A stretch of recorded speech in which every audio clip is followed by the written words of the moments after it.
সর্ষে নিয়েছি, পোস্ত নিয়েছি, কাঁচা লঙ্কা নিয়েছি আর ইলিশ মাছে নুন হলুদ মাখিয়ে ধুয়ে নুন হলুদ মাখিয়ে রেখেছি।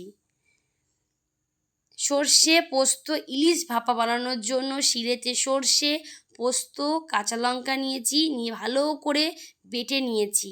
দেখুন মিক্সিতেও বাটা যায়, আমি শিলেতে বেটে নিয়েছি। এবার সর্ষে পোস্ত আর কটা কাঁচা লঙ্কা চিড়ে নিয়েছি। এবার ওই সর্ষে পোস্তর যে বাটাটা হয়েছে সেটা আমি একটা পাত্রে তুলে নিলাম, নিয়ে ওর মধ্যে 1 চামচ হলুদ দিলাম আর 1 চামচের থেকে কম একটু নুন দিলাম।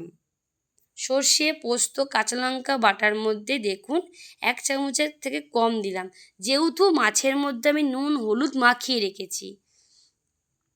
এবার ওর মধ্যে 1 ছিপি বা 1 চামচ বলতে পারেন তেল দিয়ে দিলাম। ওই মিশ্রণটি এবার ভালো করে মিশিয়ে নিতে হবে, যাতে নুন হলুদ তেল ভালো করে সর্ষে পোস্তর সঙ্গে মিশে যায়। কত সুন্দর ফাটিয়ে নেওয়া হচ্ছে। এবার একটা কড়াই দিলাম ওভেনে, দিয়ে ওর মধ্যে সর্ষে পোস্তর মিশ্রণটি ঢেলে দিলাম। বাটির মধ্যে লেগে থাকা সর্ষে পোস্তর মধ্যে একটু জল দিয়ে ওটাও আমি কড়ার মধ্যে ভালো করে মিশ্রণটি করে নিয়ে আমি কড়ার মধ্যে ঢেলে দেবো।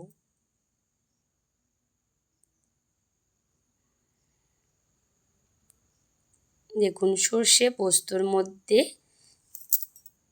এই সর্ষে পোস্ত ইলিশ ভাপাতে বেশি করে কাঁচা লঙ্কা দিতে হয়, তাহলে কী হয় ঝাল ঝাল খেতে ভালো লাগে। এবার একে একে মাছগুলো আমি দিয়ে দিলাম। যেহেতু ভাপা করব আমরা, ইলিশ মাছটাকে ভাজিনি, কাঁচা মাছ নুন হলুদ মাখিয়ে রেখেছিলাম, সেগুলো একে একে আমরা কড়াইতে দিয়ে দিলাম।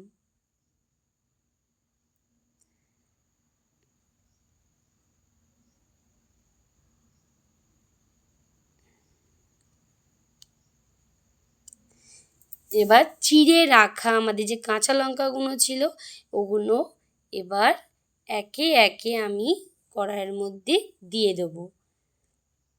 দেখুন মাছগুলো দিয়ে দিয়েছি, এবার চিড়ে রাখা কাঁচা লঙ্কাগুলো দিয়ে দিলাম।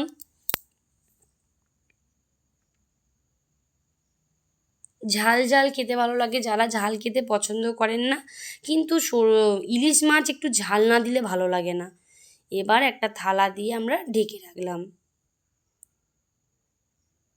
আপনারা তো ভেজে করেছেন, এবার না ভেজে একদিন ইলিশ মাছ কাঁচা দিয়ে করবেন, এইভাবে করবেন দেখবেন খেতে হেবি ভালো লাগে।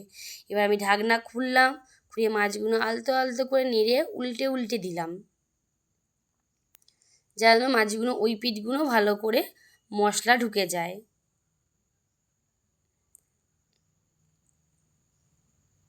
নিয়ে আমি আর একবার ঢাকা দিয়ে দেব।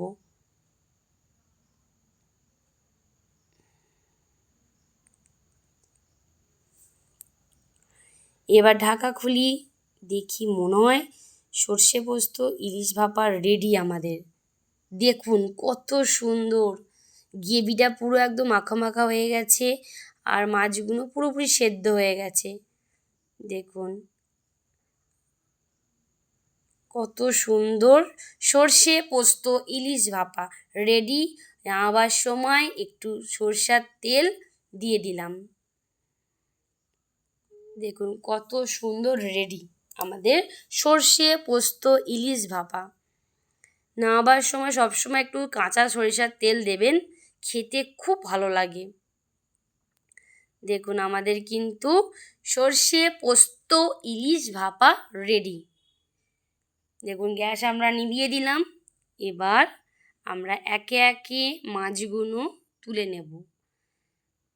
মাছগুলো যাতে ভেঙে না যায়, যেহেতু মাছ ভাজা হয়নি, কাঁচা মাছ দেওয়া হয়েছে। এবার আস্তে আস্তে আমরা মাছগুলো সাজিয়ে নিয়েছি, নিয়ে গ্রেভিটা ওপর দিয়ে মাছের ওপর দিয়ে দিলাম। দেখুন কত সুন্দর আমাদের সর্ষে পোস্ত ইলিশ ভাপা রেডি। দেখুন কত সুন্দর কালার এসেছে, আর খেতেও দুর্দান্ত হবে। আপনারা একবার ট্রাই করবেন। সর্ষে পোস্ত ইলিশ ভাপা, আমাদের কিন্তু সর্ষে পোস্ত ইলিশ ভাপা রেডি।